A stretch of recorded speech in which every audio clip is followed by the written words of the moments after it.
Danny Friedman KC is one of 8 UK-based Jewish lawyers who have signed a letter condemning the despicable actions, quote-unquote, of Hamas, but urging Israel to respect international law in its response. Danny joins me now. Danny, morning to you. Morning, Naga. Morning. Can you explain what that means within the context of a conflict like the one we're seeing, to respect international law? What does that look like? Yeah, so just a little background about the letter that we wrote that you referred to.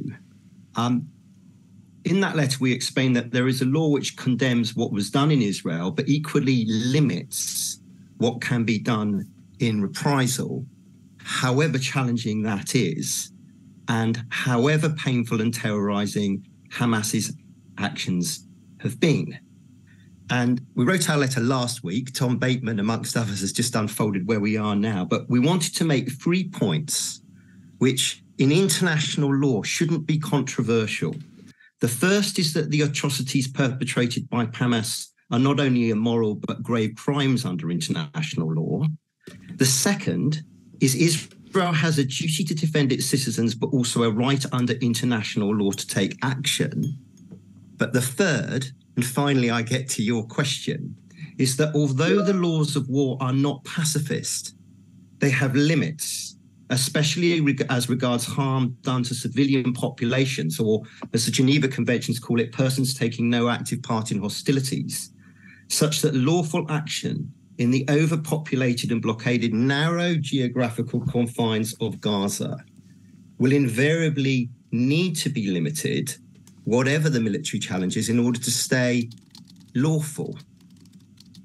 And that's effectively where the UN General Secretary has come in last night, because, of course, he's the UN General Secretary. It's his job as custodian of international law to watch carefully what's going on. I'm bound to say that I have to agree with at least the characterization that what is now going on in Gaza is not compatible with international law.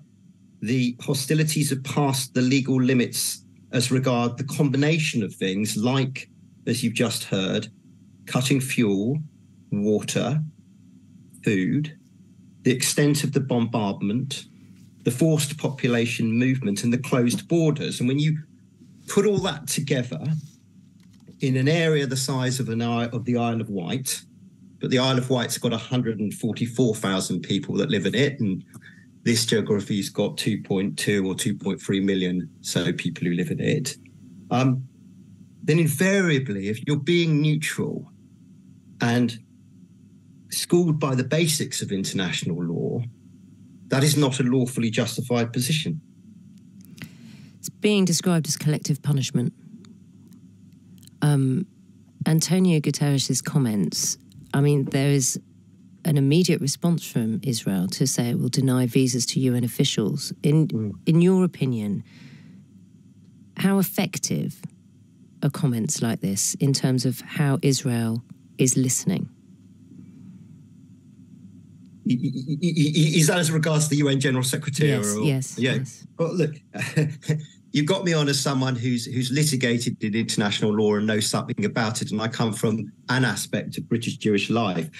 It's somewhat beyond, what I can tell you as an expert on your call about how effective it would be. I mean, what I can say is, as I mentioned, is it is the job of the UN Secretary General to be the custodian of international law. What he's invariably been drawn into, and it was inescapable given the nature of the geography here, is what was ever going to be legally done was going to be constrained, and therefore more than just military approaches must be sought to deal with the threat posed to Israel by the outrages of Hamas terrorism.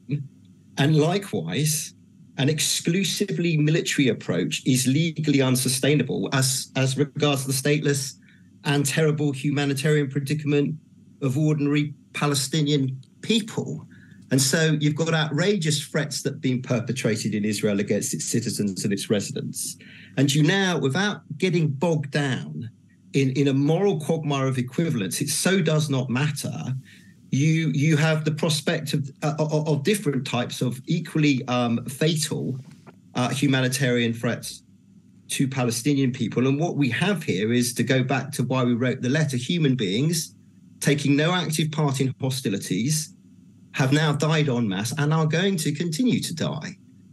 And I'm certain as a human being that no single intervention by anyone, even if they the UN General Secretary, is going to find a solution. But I feel equally certain as a human being, and indeed a lawyer, that these kind of conversations that are now being had about the limits of law, and therefore the imperative to find more to resolve this conflict, are essential. And just the last thing, just as a lawyer, international law puts humanity as sovereign over state. It's more important than individual states' issues or calculations, even when they're in great pain. And, you know, I grew up in northwest London. I'm part of a modern Jewish tradition that regards international law and human rights as central to Jewish culture as much as it is to the culture of the legal and rule of law world. And one of Israel's greatest jurists, Aaron Barak, who's the president of the Supreme Court, in a very famous judgment, said the price of democracy is we fight our enemies with one hand tied behind our back. And, you know, this is an issue for humanity. This is humanity's law, but it's also a critical part of Jewish culture, which is why the ordinary, unnecessary, and uncomfortable situation of expressing myself as a Jewish lawyer, rather than a lawyer who just happens to be Jewish, has come about because of these amalgam of things. How do you think the conversation has progressed since the horrendous actions of Hamas on the 7th of October, in terms of who's behaved more badly, who deserves more pain, who's in more pain? How do you think that conversation has progressed, seeing it as a Jewish man, as part of a Jewish community? It's a big question. I tell you why I'm interested, because as well as I do, you know, people have been following this, and everyone has an opinion, and we as journalists try to be as unbiased and as objective as much as we can as journalists, although we're also human beings, but so conscious from our own friends of the conversation and the painful conversations that have taken place. And I'm just really interested to hear from you just how it's progressed. Okay, so with the absolute caveat is all I can say is how I see it. Absolutely. And people who I'm connected to. Look, there is disorientation and great pain right now, but anyone who says one should look at context is right, because the progress and lack of progress is all to do with this long-term predicament that had become somewhat frozen and has now cascaded out of televisions around the world. Not frozen, I should say, for people who are at the abject end of it ever in the last decades. But in the last 5 years in particular, one's seen that. I'm part of a group of Jewish people who grew up, went to Jewish schools, went to synagogue, went to Jewish youth clubs, spent time at Jewish school, studied for a term in Israel, went on Israel camps and all that stuff. So I have great friendship groups and affinity for Israel. It excites me and causes me to learn so much when I go there. And I've got very close friends, very tied into it. However, I think going back to Operation Cast Lead, all the way back in 2008, which of course itself is an arbitrary line.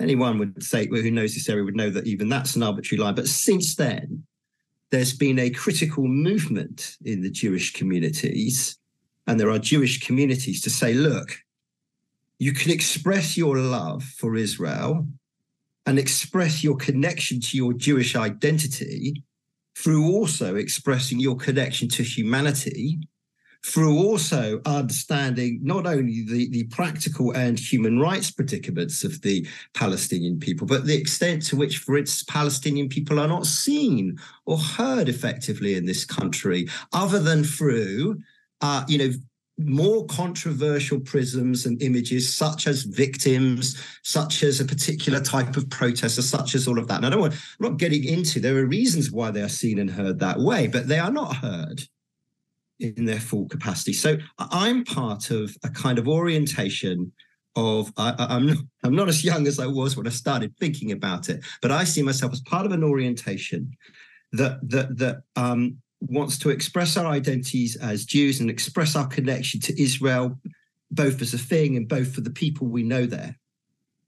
And at the same time wants to connect more broadly, because it's in the interests of humanity, it's also in the interests of the world. And if I could sum it up in a single way about why I think that's important, is that the analogies with South Africa often don't work, and I don't want to get bogged down in the contested analogies with South Africa. But I do want to recall the Zulu word that is now in the South African constitution, Ubuntu, which is I am because you are. And so whether it's around that conflict in the Middle East, whether it's around the conflict in Eastern Europe now, whether it's around complicated race relations and cultural relations in Britain right now, it seems to me, particularly in times of great challenge and in great stress, that Ubuntu, I am because you are, and that there is an international law, and it's a humanities law, are the means to navigate this terrible time. And I think, how have things progressed in the Jewish community in the last few weeks? I think people are spinning and disorientated, and I respect the people who would disagree with things that I've just said to you, just as I know for sure that because I've been around it, I've grown up in NW11 all my life, I've been through the Corbyn phenomenon, I've been a human rights lawyer. I can tell you that I'm not speaking as a single person in Golders Green right now.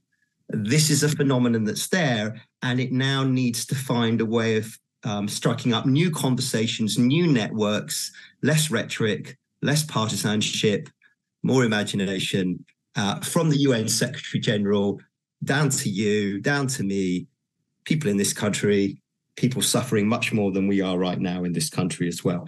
Bloody difficult, but that's what I think is important. And I think there's an aspect of that in Jewish culture in Britain, and just as there's an aspect in Jewish culture in Britain that would not agree with me. I thank you, Danny, for your eloquence and your considered thoughts. I really appreciate it. Good luck, and hopefully we'll speak again. That's Danny Friedman KC, who's one of 8 UK-based Jewish lawyers who've signed a letter condemning the despicable actions of Hamas, but urging Israel to respect international law in its response.